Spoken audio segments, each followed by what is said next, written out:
return of Christ, those who join the church, they are considered part of the eschatological remnant.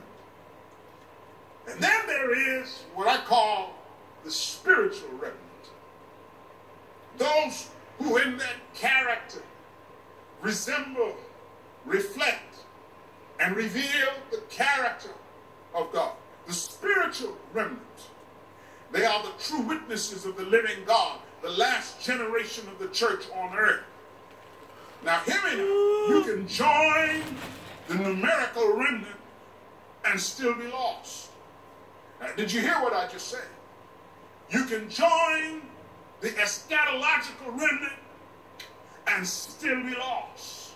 You can have your name on the church rolls and be numbered with the eschatological remnant and still be lost.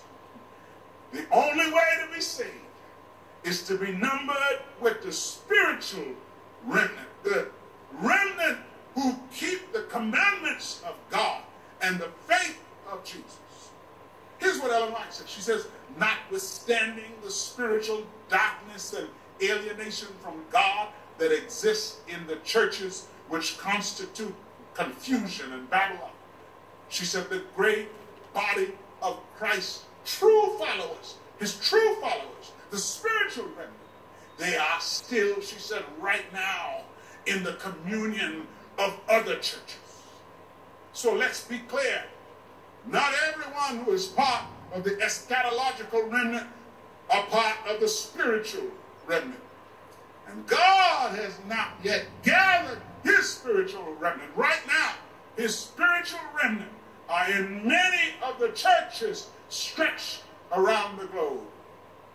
Oh, but the time is now. The time is here for the remnant to rise. We need to pray for the remnant because God has a job for the remnant to do.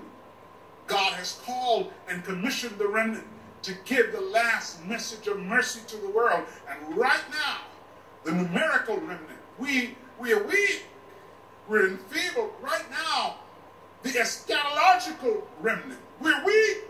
We don't seem to have the strength and the creativity to push our way onto the end. The children are come to the birth, but there is not strength to bring forth. Did you know that last year our church in America grew an average of about one member per church per year? That's what all our crusades, all our seminars, all our buildings, all our money, all our electricity, and yet all we could bring in was one church, in every church, one member per church per year. And did you know that we are no longer winning in any significant numbers? Young people, all indigenous, native-born Americans of any color, into the church. The children have come to the birth, but there's not strength to bring forth. Brothers and sisters, the regional work was built to reach the black people who live in this country. But in many places, were it not for the foreign-born Adventists in America, in some places there would be no church. Foreign-born blacks make up less than 10% of the black population in America, but in some conferences, they make up 95% of the membership. The children are come to the birth, but there is not strength to bring forth. The next quote I'm going to share with you is a most sobering quote. Here's what Ellen White says. She says, the powers of hell are working with all their ingenuity to prevent the proclamation of the last message of mercy among the colored people or black people of this country. Oh, church, we cannot build a strong future for the church on only 10% of the population of people who look like us. In most of our churches, the average attendance is pitiful, while the average age of those who attend is over 60. The children have come to the birth, but there is not strength. I have a strong belief that God is going to allow us as a church in this country to dwindle so, to become so much a numerical remnant, that we will have no other choice but to come together and coalesce together and press together and work together for our survival.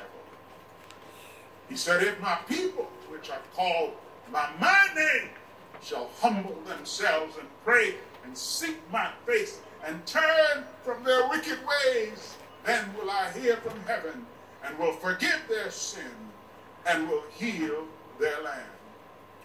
You know, we're having a hard time getting people in church, and now with this virtual church, it's going to become even more difficult in the future. There are 5 reasons that we used to get up on a Sabbath morning, get behind the wheel of a car, and drive to a building we call church. Those 5 reasons were fellowship, instruction, inspiration, transformation, and service.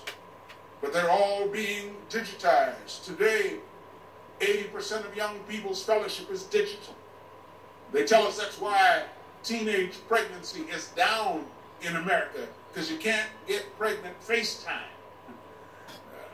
Instruction. Most of the universities are going virtual. You don't have to drive to a building to get instruction. Transformation. Inspiration. If you got 20 people by your house and you want them to have a shared moment of inspiration, you don't start counting keys and how many seats you have. You can put it up on the screen and everybody will be inspired. We still kind of think you got to come to the building and walk down the aisle to be transformed. But I got to tell you, I preach, and there are people who are listening now whose lives are being touched. I've seen people call me and say, we were 2,000 miles away watching the service, and when you made the call, we got up and walked down to the television and got on our knees. And yes, service, all that's being digitized. Our approach to evangelism no longer works because our compassionate caregivers provide one-on-one essential